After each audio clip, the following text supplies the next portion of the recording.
দর্শক আসসালামু আলাইকুম, আপনাদের সবাইকে স্বাগত জানাচ্ছি এখনকার আলোচনায়। আপনাদের সঙ্গে আছি আমি সিরাজুল ইসলাম। দর্শক, বেশ কিছু গুরুত্বপূর্ণ খবর আছে। সবচেয়ে গুরুত্বপূর্ণ খবর হচ্ছে পারস্য উপসাগরীয় অঞ্চল থেকে সামরিক ঘাঁটি সরিয়ে নেওয়ার চিন্তা করছে মার্কিন সামরিক বাহিনী সেন্টকম। সেন্টকমের বরাত দিয়ে জেরুজালেম পোস্ট এই খবর দিয়েছে। এই খবরের গুরুত্ব কি, কেন এই বিষয়টা ভাবছে সেন্টকম এবং এর পিছনে ইরান যুদ্ধের প্রভাব কি, এই বিষয় নিয়ে আমি বিস্তারিত কথা বলবো আশা করি।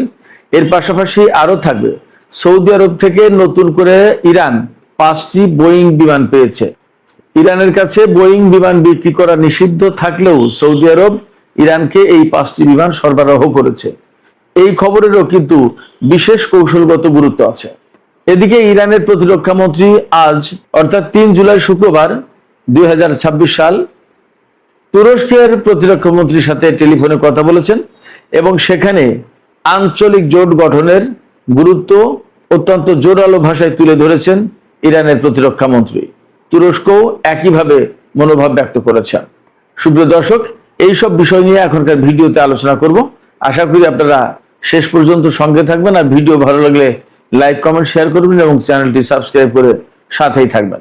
দর্শক, চলুন বিস্তারিত আলোচনায় চলে যাই।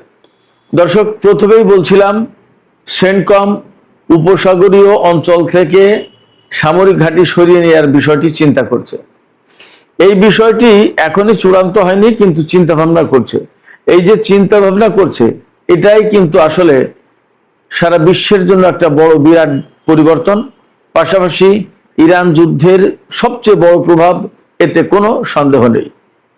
কেন এই কথা বলছি? এই কথা বলছি এ কারণে যে এই সমস্ত ঘাঁটি, আমেরিকার এই সমস্ত ঘাঁটি পারস্য উপসাগরীয় অঞ্চলের যে সমস্ত দেশ, কুয়েত, সৌদি আরব, বাহরাইন, কাতার, সংযুক্ত আরব আমিরাত, এই সমস্ত দেশের নিরাপত্তা দিত। অর্থাৎ এই সমস্ত দেশের নিরাপত্তা দেওয়ার জন্য আমেরিকা সামরিক ঘাঁটি করে সেখানে সামরিক সরঞ্জাম, অস্ত্রপাতি এবং সেনা মোতায়েন করে রেখেছিল।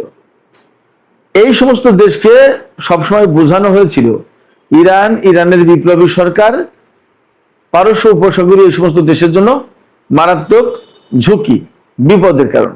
যে কোনো সময় ইরান হয়তো এই সমস্ত দেশের ওপর হামলা চালাবে, বা ইরান এই সমস্ত দেশকে অস্থিতিশীল করে লোকাল লোকজনকে ক্ষমতার দিকে ধাবিত করবে। অর্থাৎ রাজতান্ত্রিক দেশগুলো যে রাজতন্ত্র কায়েম রয়েছে, সেই সমস্ত রাজতন্ত্র উৎখাত করে দিয়ে হয়তো জনগণের সরকার প্রতিষ্ঠিত হবে, এই সমস্ত ভয় ভীতি দেখানো হতো। কিন্তু এখন ইরানের সাথে যুদ্ধের পরে আমেরিকার এই ঘাঁটিগুলো নিজেরাই এখন নিরাপদ না। প্রত্যেকটা ঘাঁটি মারাত্মকভাবে ক্ষতিগ্রস্ত হয়েছে ইরানের হামলায়। কোনোটা এমন বেশি ক্ষতিগ্রস্ত হয়েছে যে সেই সমস্ত ঘাঁটি আর কার্যকর নেই, কাজ করার মতো নেই, ব্যবহারের করার মতো নেই। এমনকি কোনো ঘাঁটিতে আমেরিকার সেনাদের থাকার কোনো জায়গা নেই। এইরকম খারাপ অবস্থা, এরকম মারাত্মকভাবে আঘাতপ্রাপ্ত হয়েছে এই সমস্ত ঘাঁটি, একেবারে তছনছ হয়েছে।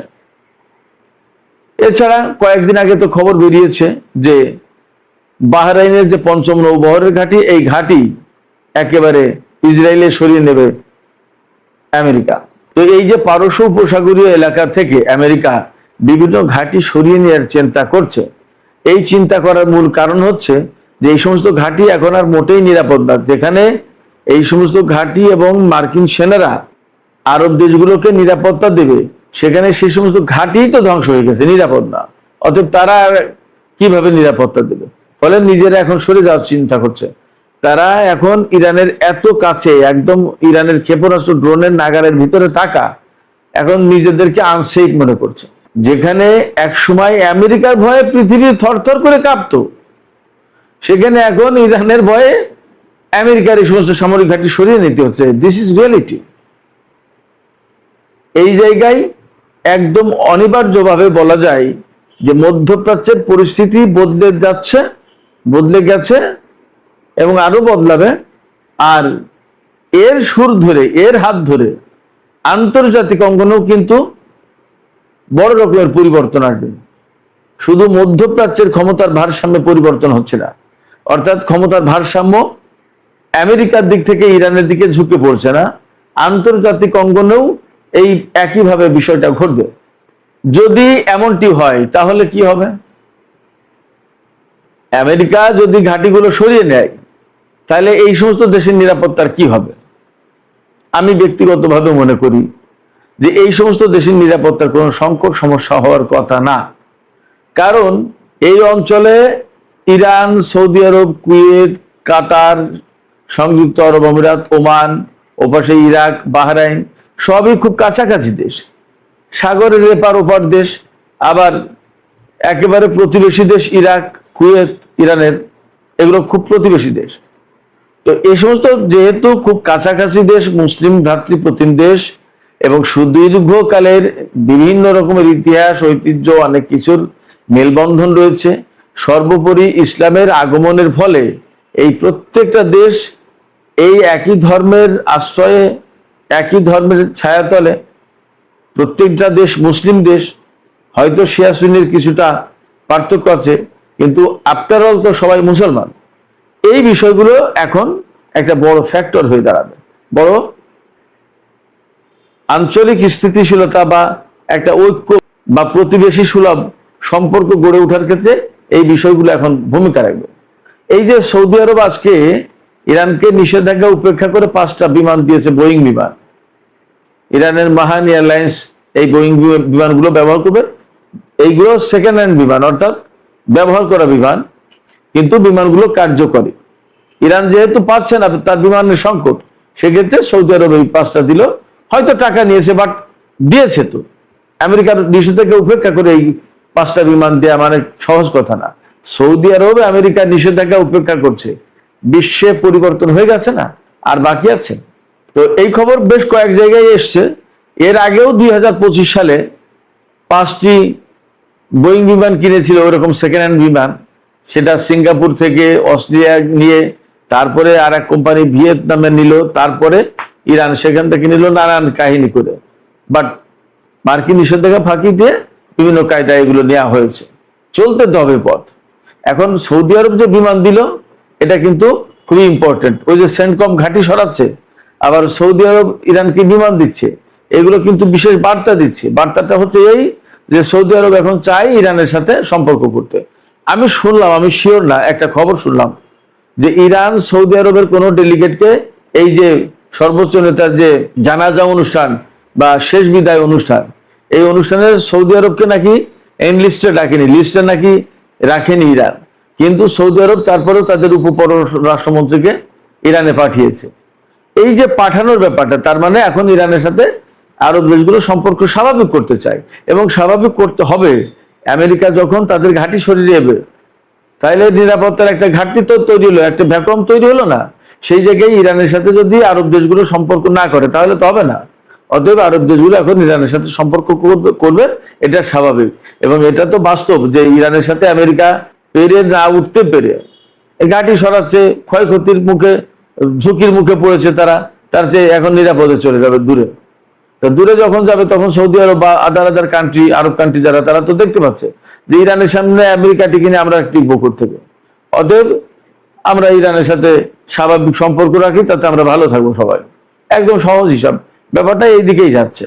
এবং আমি কিন্তু বেশ কিছুদিন আগে থেকে বলে আসছি, আজকে ইরানের যে প্রতিরক্ষা মন্ত্রী, তিনি তুরস্কের প্রতিরক্ষা মন্ত্রীর সাথে আলোচনা করেছেন।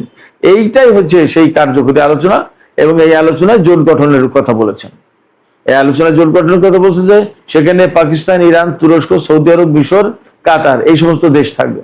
এই সমস্ত দেশের সমন্বয়ে একটা আঞ্চলিক মুসলিম জোট যখন গড়ে উঠবে, তখন মধ্যপ্রাচ্যে অটোমেটিক স্থিতিশীলতা এবং নিরাপত্তা ফিরে আসবে। এবং ইরান পরিষ্কার করে বলেছে, এই অঞ্চলে বাইরের শক্তির উপস্থিতির কারণেই যত সংকট তৈরি হচ্ছে, যুদ্ধ বিগ্রহ, টানাপোড়েন, উত্তেজনা, সমস্ত সবকিছু বাইরের শক্তির উপস্থিতির কারণে।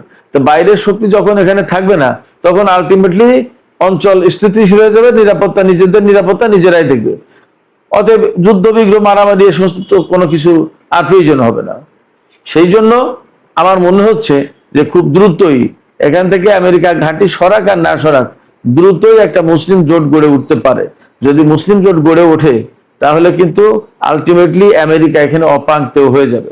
এই সমস্ত দেশই আমেরিকাকে ঘৃণা করবে এবং এরাই বলবে যে ভাই তুমি সরো, তোমার দরকার না, আমরা আমাদেরটা দেখছি। মেসেজ এইরকমই কিন্তু সৌদি আরব, কাতার, অন্যরা অনেকেই দিচ্ছে। আর পাকিস্তান তো ব্যাপকভাবে চেষ্টা তদবির চালাচ্ছে, লেগে আছে। আজকে যে সর্বোচ্চ নেতার যে অনুষ্ঠান হলো শেষ বিদায় অনুষ্ঠান, সেখানে পাকিস্তানের প্রধানমন্ত্রী, পাকিস্তানের সেনা প্রধান, পাকিস্তানের সিনেট চেয়ারম্যান, তিনি কিন্তু একসময় পাকিস্তানের প্রধানমন্ত্রী ছিলেন, ইউসুফ রাজা গিলানি, তারা সবাই ইরানে উপস্থিত। এরপরে বিশ্বের তো বহু দেশ, অন্তত 100টা দেশের লোকজন এসেছেন, আরো আসবে। বিরাট ব্যাপার স্যাপার। এতে বোঝা যাচ্ছে যে আঞ্চলিক পরিস্থিতি একেবারেই ইরানের অনুকূলে চলে গেল এবং আমেরিকার প্রতিকূলে চলে গেছে। সেক্ষেত্রে একদম পরিষ্কার করে বলা যাচ্ছে মধ্যপ্রাচ্যের রাজনীতি এবং বিশ্বের রাজনীতি দারুণভাবে বদলে যাচ্ছে, দারুণভাবে অলরেডি বদলে গেছে। এর ভিতরে একটা খবর নজরে আসলো। আজকে ভোর 5:20 সময় একটি বেসামরিক বিমান ইয়েমেনে ল্যান্ড করার চেষ্টা করেছে। তাতে যাত্রী ছিল, আহত লোকজন ছিল। এখন কোথাকার আহত লোকজন শিওর না, হতে পারে লেবাননের। ইয়েমেনে তাদের ট্রিটমেন্টের জন্য নেওয়া হয়েছে মনে হয়। তো এই বেসামরিক বিমানটাকে ল্যান্ড করার জন্য বাধা দিয়েছে নাকি সৌদি আরবের যুদ্ধ বিমান, ইয়েমেনে ল্যান্ড করতে দিচ্ছিল না। পরে ইয়েমেন সে তাই বিমান লক্ষ্য করে ক্ষেপণাস্ত্র ছুড়লে সৌদি বিমানগুলো পালিয়ে গেছে। পরে মনে হয় ইরানের বিমান ল্যান্ড করেছে। এই ঘোষণা দিয়েছে ইয়েমেনের সামরিক বাহিনী মুখপাত্র ব্রিগেডিয়ার জেনারেল ইয়াহিয়া সারি। এই ইয়াহিয়া সারি কিন্তু বহু বছর ধরে ইয়েমেনের সামরিক বাহিনীর মুখপাত্র হিসেবে কাজ করছেন। তিনি বলেছেন, এরপরে যদি আর একদিন সৌদি আরবের সামরিক বাহিনী ইয়েমেনের আকাশসীমা লঙ্ঘন করে, তাহলে তাদের উপর হামলা চালাবে। শুধু তাই না, আর একটা কথাও বলেছে, ইয়েমেনের সাথে আসলে সৌদি আরবের এই টানাপোড়েনগুলো এখন অবশ্যই একদম পুরোপুরি অবসান ঘটানো উচিত। ইয়েমেনের উপর কিন্তু এখনো নিষেধাজ্ঞা রয়েছে, অবরোধ সৃষ্টি করে রেখেছে সৌদি আরব। এই ব্যাপারে বলেছেন ইয়াহিয়া সারি, এই ব্যাপারে বলেছেন যে সৌদি আরব যদি নিজে থেকে এই সমস্ত অবরোধ প্রত্যাহার করে না নেয়, তুলে না নেয়, তাহলে ইয়েমেন নিজেই এই অবরোধ সরিয়ে দেওয়ার উদ্যোগ নেবে, তাতে যা হয় হবে। তার মানে সৌদি আরবের সাথে ইয়েমেনের একটা বড় রকমের সংঘর্ষ শুরু হতে পারে। এই জায়গায় আমার মনে হয় যে আঞ্চলিক দেশগুলোর, সৌদি আরব তো বটেই, আঞ্চলিক দেশগুলোও এখানে মাথা ঘামাতে পারে। তারা ইয়েমেন এবং সৌদি আরবের ভেতরকার যে সংকট, সেই সংকট নিরসনের জন্য আঞ্চলিক দেশগুলো ভূমিকা রাখতে পারে। সুপ্রিয় দর্শক, এখনকার আলোচনা এখানে শেষ করতে চাইছি। যাবার আগে আপনাদের কাছে জানতে চাই, আপনাদের কাছে আমার প্রশ্ন, যে আসলে যে প্রেক্ষাপট তৈরি হয়েছে, পারস্য উপসাগরীয় দেশগুলো থেকে আমেরিকা তার ঘাঁটি সরিয়ে নেওয়ার চিন্তা করছে, এই প্রেক্ষাপটে এই সমস্ত দেশের নিরাপত্তার ঘাটতি সৃষ্টি হবে। এই ঘাটতি মোকাবেলার জন্য কি একটা সামরিক জোট জরুরি, নাকি ইরানের সাথে স্বাভাবিক সম্পর্ক হলেই বেশি মঙ্গল? আপনাদের কি মনে হয়, নাকি দুটোই প্রয়োজন? আপনাদের মতামত জানিয়ে কমেন্টে লিখতে পারেন। আর ভিডিও ভালো লাগলে লাইক, কমেন্ট, শেয়ার করবেন এবং চ্যানেলটি সাবস্ক্রাইব করে সাথেই থাকবেন।